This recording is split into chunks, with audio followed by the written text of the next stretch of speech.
Kui sa soovid panustada jätkusuutlikku elukeskkonda ja Eesti tulevikku, siis tule õppima Eesti Maaülikooli uuele ringbiomajanduse õppekavale. Aquaponica on hea näide ringbiomajandusest. See on jätkusuutlik toidutootmise süsteem, mis võimaldab kasvatada üheaegselt nii taimi kui veeorganisme, näiteks kalu ja vähke. Taimed kasutavad ära kalade väljaheidete poolt tekitatud toitained ja puhastavad vett.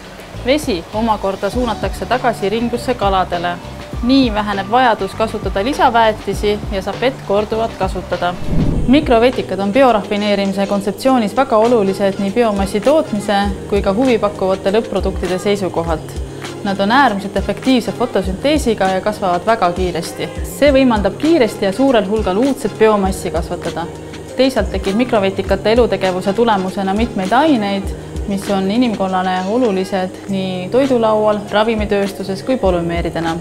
Toiduainetööstusel on võtmeroll rohepöörde elluviimisel läbi toiduressursside kestliku kasutamise, taaskasutamise, toidukadude vähendamise eesmärgil. Või siis bioaktiivsete lõhna- ja maitseühendite ekstraheerimine apelsini- ja sidrunijääkidest toidulisel eesmärgil. Iga toiduettevõte peab mõtlema pakendiosa minimeerimisele toidu müümisel, mittevajalike kleepsude ning ilupakendite osakaalu vähendamisele. Rohepöörde ajastul vajame järjest enam spetsialiste, kes oskaksid ettevõtetel ja organisatsioonidel üle minna keskkonnasõbralikumatele ja jätkusuutlikumatele tootmis- ja tarbimismudelitele. Ringbiomajanduse õppekava läbinuna on sul töö ja edasiõppimise võimalused nii Eestis kui välismaal ja just siit erialalt saad sa oskused, kuidas erinevates valdkondades rohepööre ellu viia.